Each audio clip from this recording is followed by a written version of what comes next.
नमस्कार। हमारे चैनल में आपका स्वागत है। मैं हूं रामचंद्र मौर्य। साथियों, भारतीय जनता पार्टी उत्तर प्रदेश में विधानसभा चुनाव जीत तो जरूर गई है, लेकिन उसकी छटपटाहट, उसकी कुंठा और उसकी परेशानियां अभी भी खत्म नहीं हुई हैं। समाजवादी पार्टी के बढ़ते जनाधार और बढ़ते मत प्रतिशत से भारतीय जनता पार्टी की नींद हराम है लोकसभा चुनाव के मद्देनजर। ऐसे में भारतीय जनता पार्टी के शीर्ष नेतृत्व ने उत्तर प्रदेश भारतीय जनता पार्टी को एक संदेश या कहें कि एक आदेश दिया कि यह कारणों का पता कीजिए कि भारतीय जनता पार्टी को सीटों की संख्या में और मत प्रतिशत में कमी क्यों हुई है। भारतीय जनता पार्टी ने इसका जवाब पीएमओ को भेजा है, आज ही भेजा है, और उस पर पूरे देश में बहस छिड़ी हुई है कि भारतीय जनता पार्टी कितना निराश है, हताश है, परेशान है। उत्तर प्रदेश भारतीय जनता पार्टी ने प्रधानमंत्री कार्यालय को जो रिपोर्ट भेजी है उसमें कहा गया है कि भारतीय जनता पार्टी की जीत हुई है। बहुजन समाज पार्टी का वोट खिसक करके भारतीय जनता पार्टी की तरफ आ गया, और फ्लोटिंग वोट उसे कहते हैं जो वोट के समय ही लोग मन बनाते हैं कि किस पार्टी को हम वोट देना उचित होगा। तो फ्लोटिंग वोट की वजह से और बहुजन समाज पार्टी के आए वोटरों की वजह से भारतीय जनता पार्टी की जीत हो गई है। लेकिन उत्तर प्रदेश के पिछड़ी जातियों के लोग, अति पिछड़ी जातियों के लोग और मुसलमानों ने भारतीय जनता पार्टी को एक मुश्त वोट नहीं दिया, और यह सारा वोट समाजवादी पार्टी की तरफ शिफ्ट हुआ है। इसीलिए समाजवादी पार्टी की 111 सीटें हो गई हैं और गठबंधन को मिलाकर के और भी ज्यादा सीटें हुई हैं। लेकिन भारतीय जनता पार्टी को अपनी जीत पर खुशी नहीं है, बल्कि अखिलेश यादव के बढ़ते जनाधार से उसे जरूर चिंता है। और आपको बता दें कि जिस समय स्वामी प्रसाद मौर्य, जो कि भारतीय जनता पार्टी में श्रम मंत्री थे उत्तर प्रदेश सरकार में, वे टूट करके जिस समय चुनाव अधिसूचना जारी होने के बाद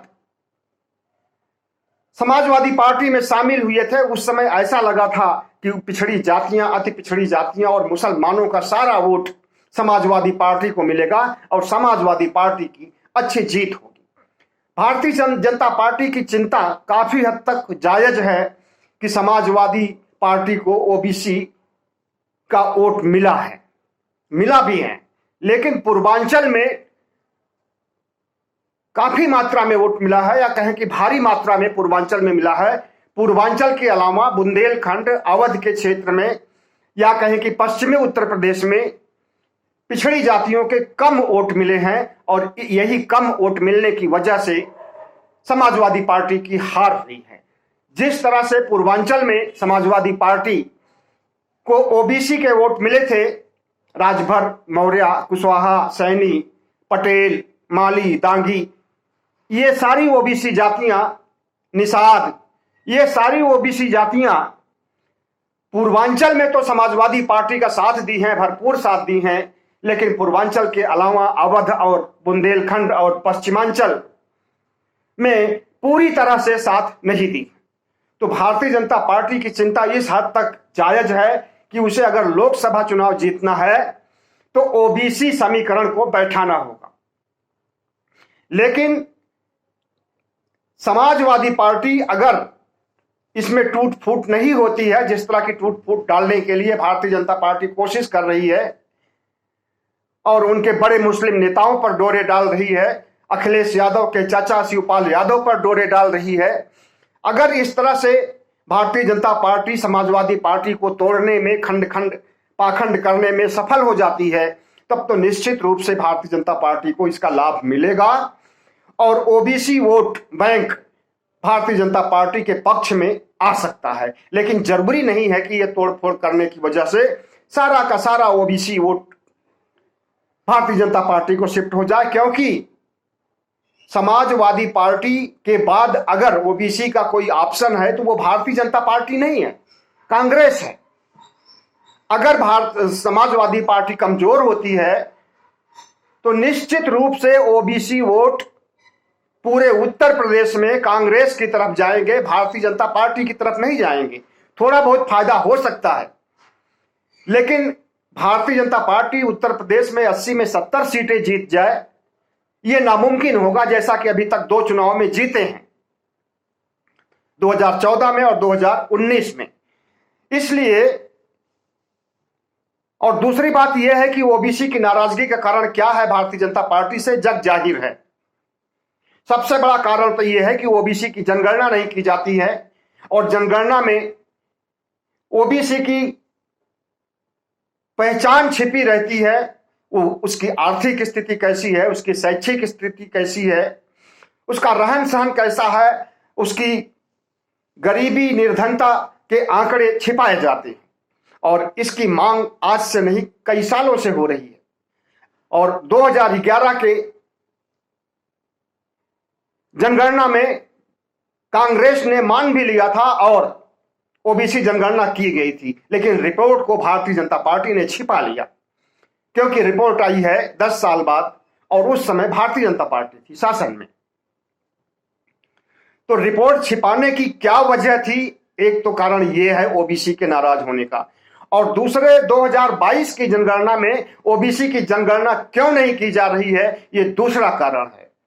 और तीसरा चौथा कारण तो महंगाई, बेरोजगारी, ये सब है ही। पशुओं की समस्या, आवारा पशुओं की समस्या भी है, और जो सांप्रदायिक जहर घोला जा रहा है यह भी एक कारण है। जो मुसलमानों को काट डालने, मार डालने की बात भारतीय जनता पार्टी खुद भी कर रही है और साधु संतों से भी करवा रही है इस तरह की घोषणाएं।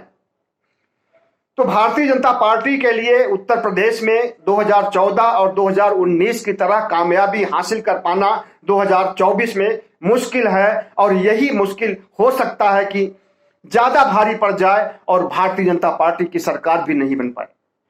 अगर 2014 और 19 में जिस तरह से 80 में से 70 सीटें या 72 सीटें हासिल किया था भारतीय जनता पार्टी, अगर पिछड़ों का वोट नहीं मिलता है, और पिछड़े किस लिए नाराज है वो मैंने बता दिया आपको, तो निश्चित रूप से भारतीय जनता पार्टी उत्तर प्रदेश में सिमट करके 25-30 सीट तक आ जाएगी, जहां पर ओबीसी के अलावा ऊंची जातियों का वर्चस्व है, वहीं पर जीत सकती है, या फिर गुंडागर्दी करके या फिर ईवीएम में सेटिंग करके जीत सकती है। लेकिन ईवीएम में सेटिंग करना और गुंडागर्दी करना और ब्राह्मणों ठाकुरों के अत्याचार को ओबीसी, एससी, एसटी समाज के लोग न भूल पाए हैं, न कभी भूल पाएंगे, और भारतीय जनता पार्टी के चाल चरित्र चेहरे से अच्छी तरह से वाकिफ हैं। इसलिए भारतीय जनता पार्टी को कितना भी पटाने की कोशिश करे, समाजवादी पार्टी को तोड़ने की कोशिश करे, उसकी हर चाल नाकाम होने वाली है, इसके संकेत मिल रहे हैं। तो भारतीय जनता पार्टी की कवायद शुरू हो गई है 2024 के चुनावों के लिए। लोकसभा चुनाव में फतह हासिल करने के लिए जिस तरह से वो जाल बिछा रही है, हो सकता है कि अपने ही जाल में फंस जाए।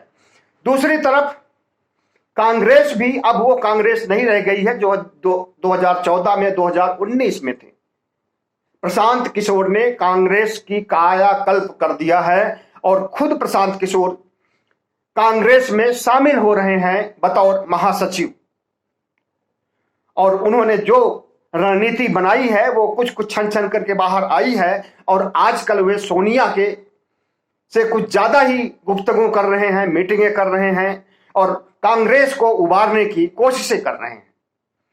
तो सबसे बड़ा झटका तो कांग्रेस से मिलने वाला है। ओबीसी फैक्टर भी है उत्तर प्रदेश में, लेकिन ओबीसी फैक्टर से ज्यादा बड़ा फैक्टर इस समय कांग्रेस का हो गया है, क्योंकि कांग्रेस सिर्फ उत्तर प्रदेश में ही सिमट करके नहीं है, बल्कि पूरे देश में है।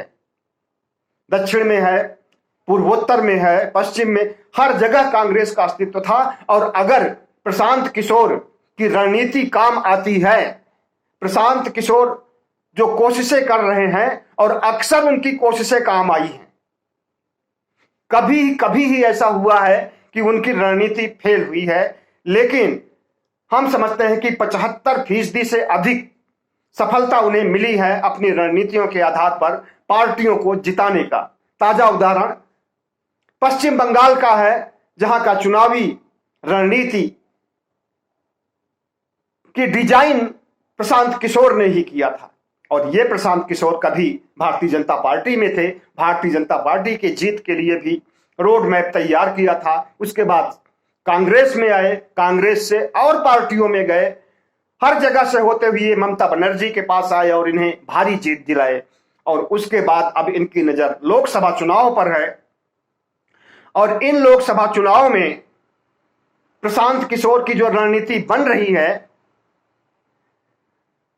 उससे भी भारतीय जनता पार्टी की छटपटाहट बढ़ी है, और वे हर कोण से देखना चाहती है कि भारतीय जनता पार्टी को 2014 और 2019 की तरह कैसे जीत हासिल हो। इसके लिए वो उत्तर प्रदेश भारतीय जनता पार्टी से रिपोर्ट मांग रही है, और इसके लिए वो दूसरे राज्यों में भी कोशिश कर रही है, और सांप्रदायिक ध्रुवीकरण के लिए पूरे देश में विष वमन कर रही है, जहर घोल रही है। साधु संतों के माध्यम से ध्रुवीकरण करने के लिए नरसंहार करवाने की बात कर रही है, और आरएसएस अपने स्तर पर सक्रिय है। आरएसएस के कार्यकर्ता, आरएसएस के प्रचारक अपने स्तर पर सक्रिय हैं भारतीय जनता पार्टी को 2024 के जीत सुनिश्चित करने के लिए।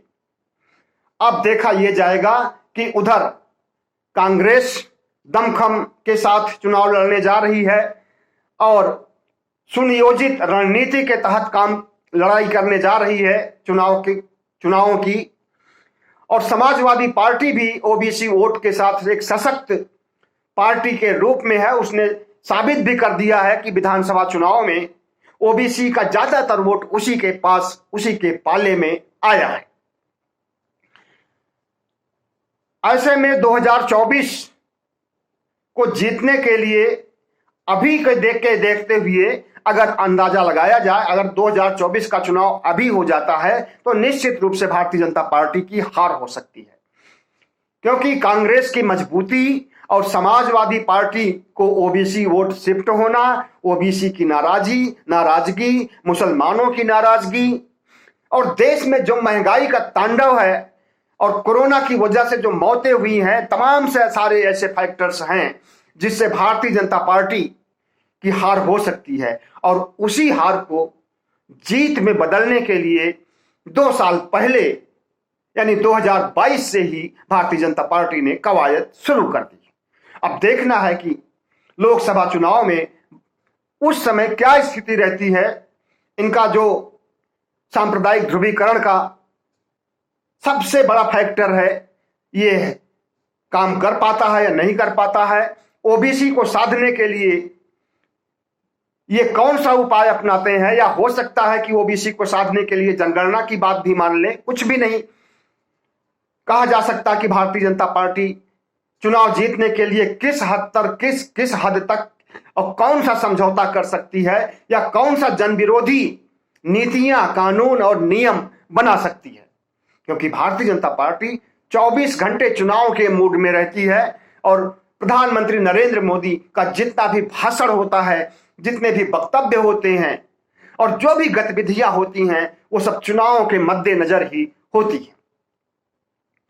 तो अब पीएमओ को पता चल गया है कि भारतीय जनता पार्टी वहां उत्तर प्रदेश में जीत करके भी हार गई है और समाजवादी पार्टी हार करके भी जीत गई है, क्योंकि अगर 2024 में समाजवादी पार्टी को इतने ही मत प्रतिशत मिलेंगे और इतनी ही सीटें मिलती हैं, इतनी सीटें मतलब कि यहां तो 111 है, और 80 सीटों में से अगर 35-40 सीटों पर भी समाजवादी पार्टी अपना परचम फहराने में कामयाब होती है, तो यह भारतीय जनता पार्टी के लिए हार का सबब बन सकता है केंद्र में।